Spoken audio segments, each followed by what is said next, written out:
Hello moms, ઘણા સમય પછી પાછી આવી છું ધરતીસ કિચન પર. આજે શેર કરી રહી છું બેબીનું હેલ્ધી ફૂડ રાગી બનાના ડ્રાયફ્રૂટ પ્યોરી. તો ચાલો બનાવીએ. મેં રાત્રે જ બધા ડ્રાયફ્રૂટ પલાળીને રાખી દીધા હતા. તમે ઈચ્છો તો એમાં ગરમ પાણી પર ઉમેરી શકો છો. સૌ પ્રથમ 1 ચમચી રાગી લોટ લઈશું. આ રેસીપી બેબી માટે સુપર હેલ્ધી અને ઝડપથી બની જાય એવી રેસીપી છે. હવે એમાં 2 ચમચી ઘી ઉમેરીશું, જે બેબીના વજન અને એનર્જી માટે સારું છે અને ટેસ્ટ પણ વધારે છે.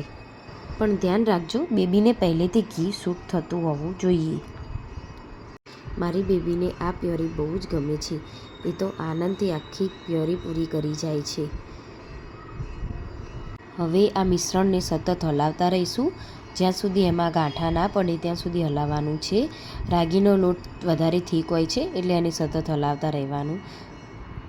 5-7 મિનિટ સુધી રાંધીશું જ્યાં સુધી તે ગાઢ અને સ્મૂથ ન થઈ જાય. હવે એમાં 1/2 ચમચી ઇલાયચી પાવડર ઉમેરીશું સ્વાદ માટે. હવે એમાં થોડો ડ્રાયફ્રૂટ પાવડર ઉમેરીશું, જે મેં પહેલાં જ રેડી કરીને રાખ્યો હતો, જેનો વિડીયો તમને મારા ધરતીસ કિચન્સમાંથી મળી રહેશે. એ પણ એડ કરી દઈશું. હવે પલાળેલા ડ્રાયફ્રૂટનું પાણી એમાં થોડું થોડું કરીને ઉમેરીશું અને એમાં ગાંઠા ના પડે એ રીતે બરાબર હલાવતા રહીશું. રાગીના લોટને પાણીમાં બરાબર મિક્સ કરી દેવાનું, જેથી બેબીને પચવામાં તકલીફ ના થાય.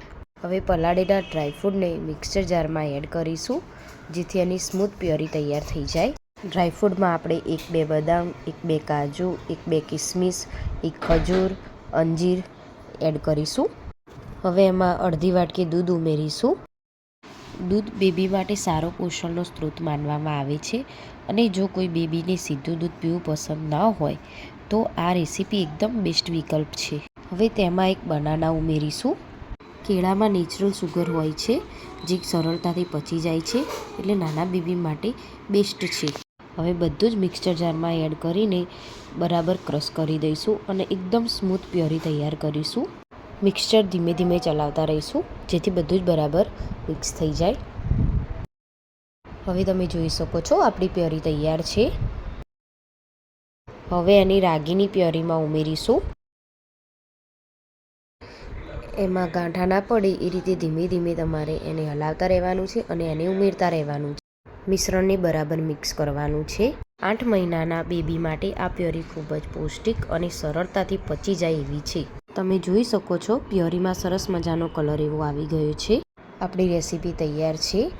લગભગ 1 વર્ષથી મારી ચેનલ બંધ હતી. જીવનમાં ઘણા ફેરફાર આવ્યા, પણ દિલમાં એક જ ઈચ્છા હતી કે ફરીથી તમારા બધા સાથે જોડાઉં. તમે પહેલાં જેવો પ્રેમ અને સપોર્ટ આપ્યો હતો એ જ મારી સાથે સૌથી મોટી તાકાત છે. આજે ફરી શરૂઆત કરી રહી છું એક મા બનીને. આશા છે કે તમે ફરીથી મને એ જ રીતે સપોર્ટ કરશો. કૃપા કરીને લાઇક, શેર અને સબસ્ક્રાઈબ કરવાનું ભૂલતા નહીં. મારી બેબીની નિર્દોષ ખુશી અને આ પ્રેમથી બનેલી રેસીપી આ વિડીયોમાં તમે જોઈ શકો છો.